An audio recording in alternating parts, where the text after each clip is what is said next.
Hi guys, this is Ebony and I'm back to do another question and answer video. So this question was actually left on the video that I posted, and it was left by Stephanie. Hi Stephanie. And she asked, she stated, I've seen a lot of videos on YouTube in regards to interracial relationships, but can you speak a little bit on being in an intercultural relationship? You mentioned in previous videos that your husband is from Ghana and that you're from Alabama. So yes ma'am, you got that right. I'm from Alabama and my husband is from Ghana, and I would love to answer this question and speak a little bit about my experience. Okay, first to give you a little bit of background, I've been with my husband since 2009. I asked one of my best friends at the time to set me up on a date with a really nice guy, and she ended up setting me on well, it was sort of like a blind date, I guess you could say, with my husband, because I had never met him before. I had seen pictures, but I had never met him before our first date. So she set me up. Somebody's sending me a message. Okay, excuse me. So she set me up on a date. Prior to that, I had never met anyone from Ghana. I never met anyone from his country. I did have a few friends that were from Africa, but from the particular country that he's from, I had never met anybody. So after our first date, I really came to understand that his culture and where he was from was a huge part of who he was. And because he was such a nice guy, such a wonderful gentleman, I knew that I wanted to continue to date him. And then knowing and understanding that his culture was a huge part of him, I felt like in order to continue to date him and in order to be in a relationship that may one day progress to a marriage, that I knew that I had to learn all that I could about his culture, and I had to 100% embrace it. Like I couldn't try to deny that aspect of who he was. I needed to embrace it, and I needed to jump in and participate and practice certain things myself, if that makes sense. So after the first date, what I did was I went online first and I read as much information as I could about the country where he's from. I learned about their languages, I learned about their tribes, I learned about their cuisine, I learned about their customs. I learned everything that I could just so I could have a good understanding. So when he starts, you know, as we dated and he started talking about certain things, I would be able to not only understand where he's coming from, but I would also be able to share some insight too, because I had that background knowledge. And I later learned that I don't want to say I impressed him, but I want to say that I think he was very happy that I took the time to learn things. For example, we started dating like in the month of February, and in the month of March, the country where he's from has their Independence Day, just like America has July 4th. Well, Ghana's Independence Day is March 6th. So March rolled around and he mentioned something, and I was like, oh yeah, Ghana's Independence Day is March 6th. And he looked at me and he was so surprised, and he was like, how did you know that? Well, I did my research. And I told him that I did my research, but I think he really appreciated the fact that I took interest in his culture enough to take that step and do that research and really try to understand where he comes from.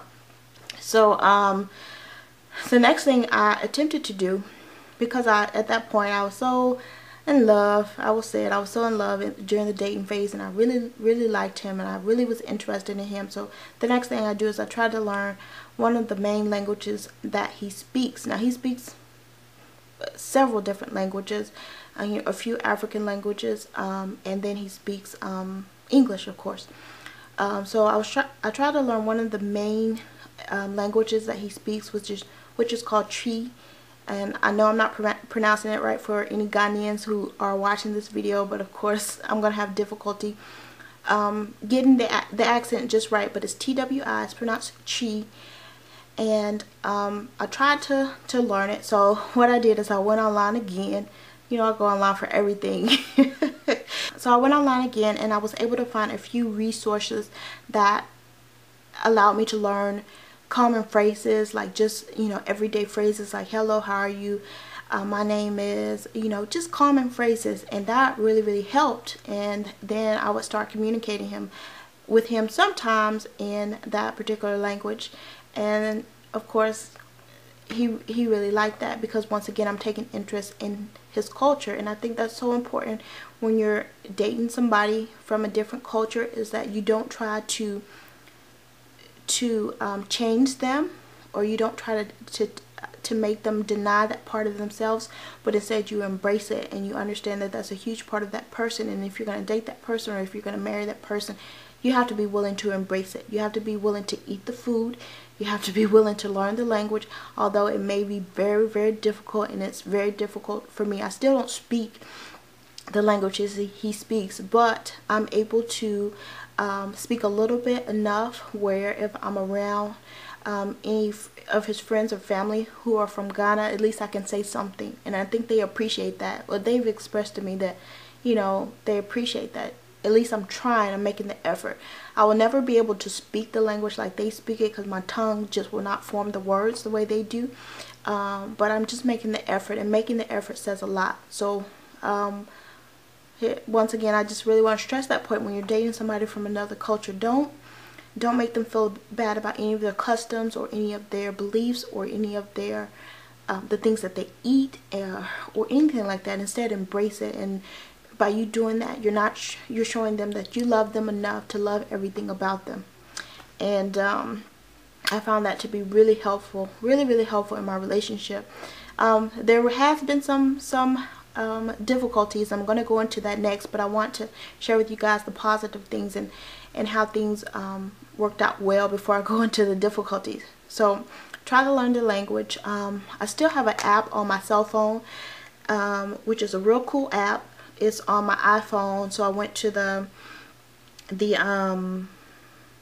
App Store, and then I just downloaded it. And it's a language app for Chi, and it also allows you to practice like vocabulary words and like phrases and different things like that. So I can just kind of keep fresh on the language, because I don't speak it. So in order to keep fresh on it, I just look at that app every now and then, listen to some of the phrases, recite some of the phrases and things like that. And I just do that for my own personal benefit, because I just want to know. I don't have to speak it. My husband speaks English better than I do. He speaks perfectly good English. And of course in Ghana, pretty much everyone speaks English, along with other languages. So I don't have to learn it. You know, he and I can communicate just fine, but I just do it out of respect for him, and I don't know how else to describe it. So anyway, and then my stepdaughter too, she speaks Chi. So my husband and my stepdaughter in the house, they speak that language, and that also helps me to understand it a little bit, because I will hear them talking back and forth, and then I'll watch what they do, and then I'm like, oh, okay, so this means that, or that means that.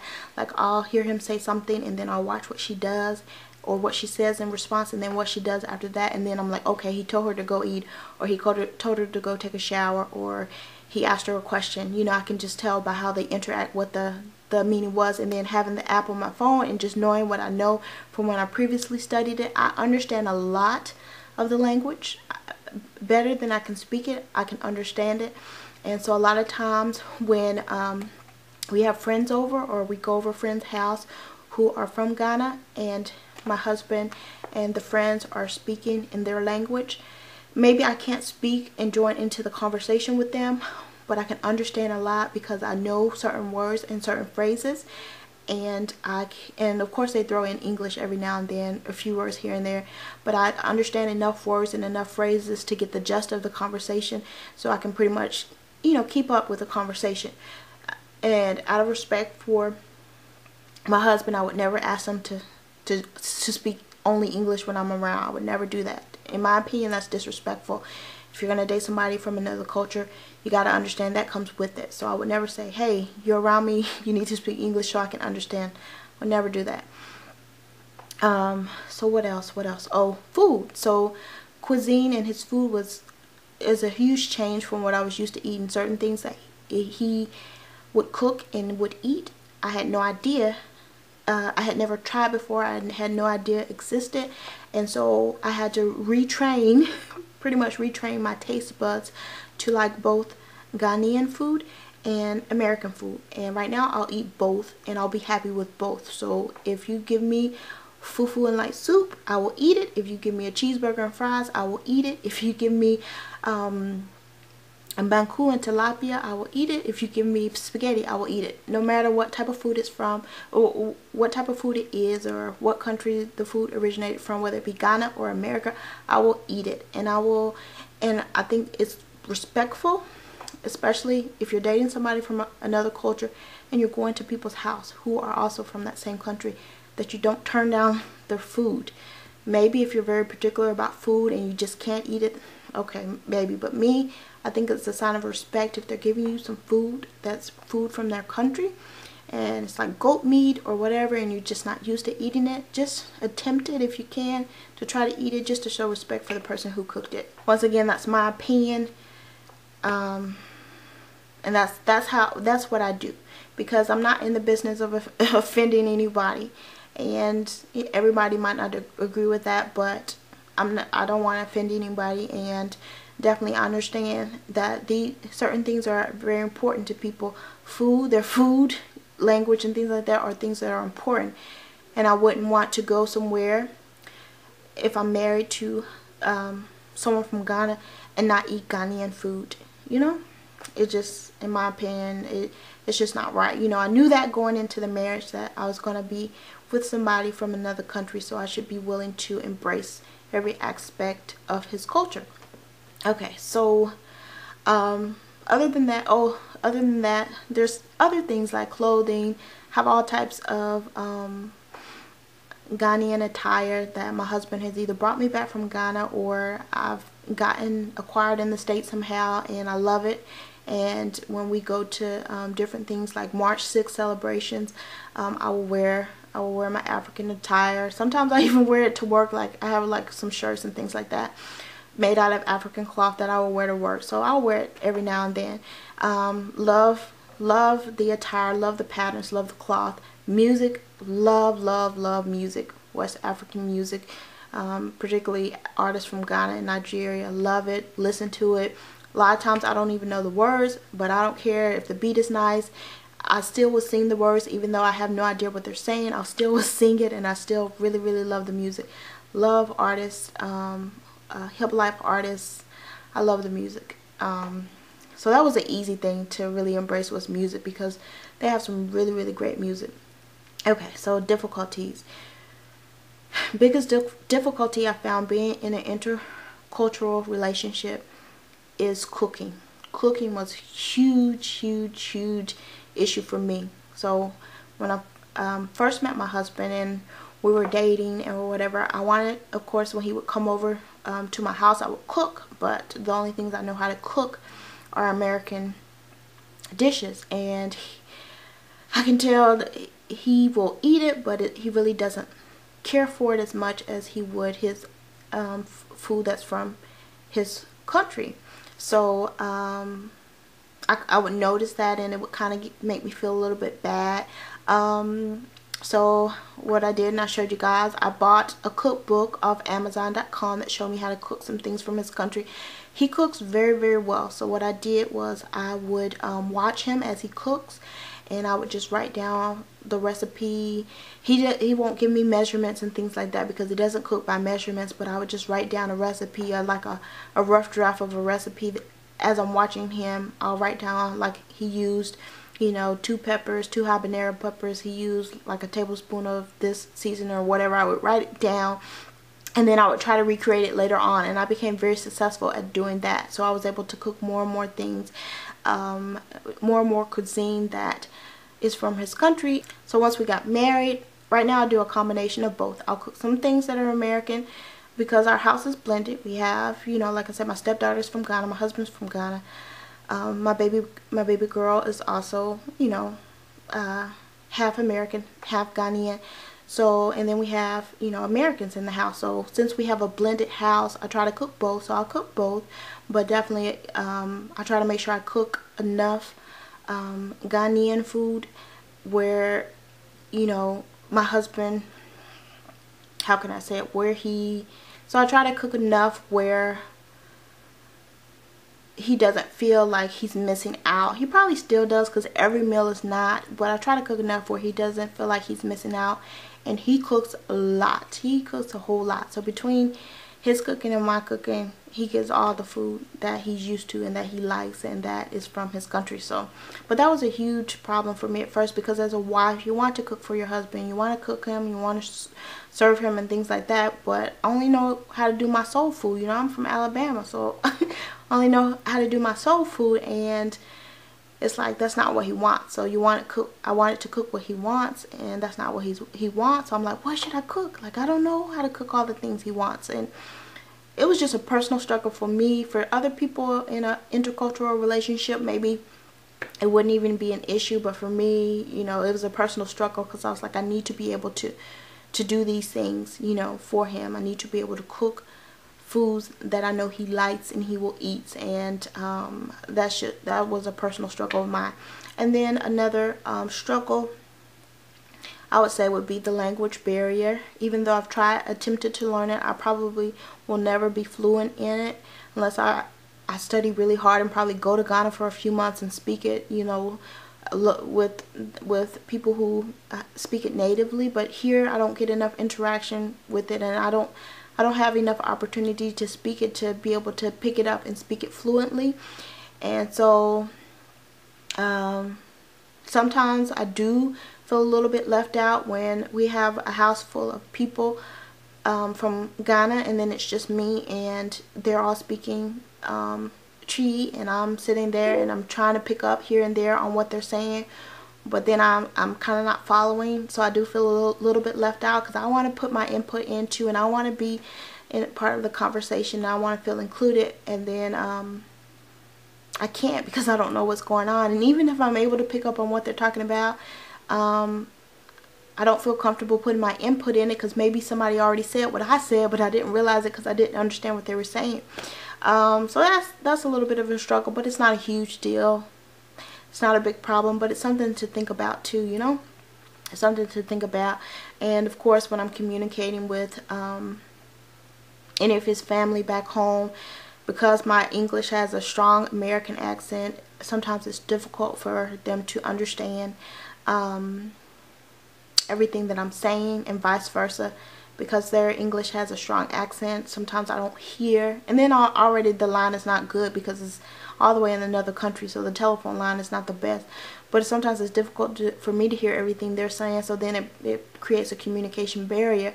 But nothing too challenging, just, you know, just something to think about. So because I wanted to share both the positives and the negatives. Overall, I'm blessed, I'm happy, I love my husband. I've learned so much from him, as far as his culture, but as far as everything in general.